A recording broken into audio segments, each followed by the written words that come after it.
بسم الله الرحمن الرحيم.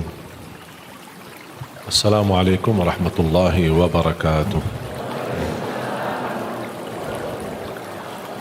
الحمد لله رب العالمين، أشهد أن لا إله إلا الله وحده لا شريك له ولي الصالحين، وأشهد أن محمدا عبده ورسوله الصادق الأمين. اللهم صل وسلم وبارك على سيدنا محمد وعلى آله وصحبه ومن تبعهم بإحسان إلى يوم الدين. اللهم علمنا ما ينفعنا وانفعنا بما علمتنا وزدنا علما وتقى. Memperhatikan Al-Quran itu sangat kemuliaannya buat kita. Semakin banyak perhatikan Al-Quran, semakin manfaatnya buat kita. Contoh, ayat Al-Kursi, satu ayat. Rasulullah SAW bersabda, "Man qara'a ayat Al-Kursi dubura kulli salatin laysa bainahu wa bainal jannati illa an yamut." Barang siapa yang membaca ayat Al-Kursi setiap habis salat fardu, tidak ada sesuatu yang mampu menghalanginya masuk surga. Ayat Al-Kursi ini satu ayat menjaminkan kita masuk surga. Kalau satu ayat menjaminkan kita masuk surga, gimana suratul Baqarah seluruhnya? Gimana lagi 30 juz Al-Quran? Kata Siti Aisyah radhiyallahu anha, jumlah tingkatan dalam surga Allah sesuai jumlah ayat Al-Quran. Oleh karena itu tidak ada yang lebih tinggi di dalam surga Allah daripada Ahlul Quran.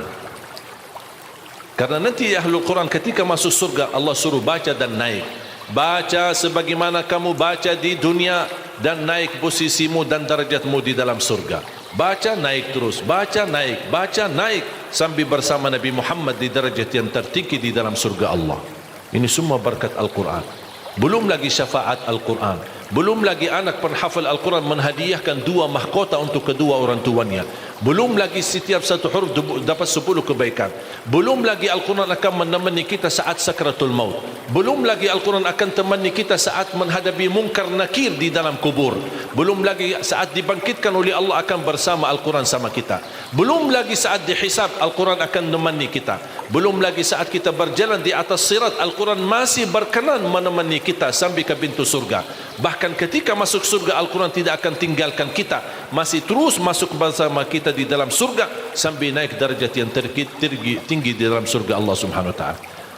Kewajiban kita cuma satu, coba berapa panjang balasan Al-Quran sampai ke surga. Tapi diminta cuma satu, berkenan menjadikan Al-Quran teman kita di dunia. Temanilah Al-Quran, akan Al-Quran berkenan temani kita sepanjang hayat, bahkan sepanjang perjalanan kita menuju surga. Itu kemuliaan Al-Quran. Cukup ada seorang ulama dari At-Tabi'in bernama Abdullah As-Sulami, Abu Abdurrahman Abdullah As-Sulami, Abdullah bin Habib As-Sulami. Ditanya, beliau 70 tahun mengajar Al-Quran. Ditanya, wahai imam, apa yang membuat kamu sabar sampai 70 tahun mengajar Al-Quran? Kata beliau, yang membuat aku sabar dan minat menjaga keistiqomahan, bersabda Rasulullah sallallahu alaihi wasallam, khairukum man ta'allama al-Qur'ana wa 'allamah. Sebaik-baik manusia yang mempelajari Al-Quran dan mengajarnya. Itulah ingin saya menjadi orang yang baik bagi manusia, sebagaimana bersabda Rasul, itulah yang membuat saya sabar dalam mempelajari dan mengajar Al-Quran. Siapa yang tidak mau jadi manusia yang terbaik menurut Rasulullah sallallahu alaihi wasallam? Itulah bersama Al-Quran. Mohon maaf, siapa Ali Jabir? Hamba yang biasa, banyak kekurangannya. Yang Allah anugerahkan kemuliaan bukan karena siapa-siapa, tapi karena Al-Quran. Dihormati, didepankan, dan semua orang penghafal Al-Quran, berapapun usianya, dihormati, didepankan, dimuliakan. Semua berkeinginan bisa bersalaman.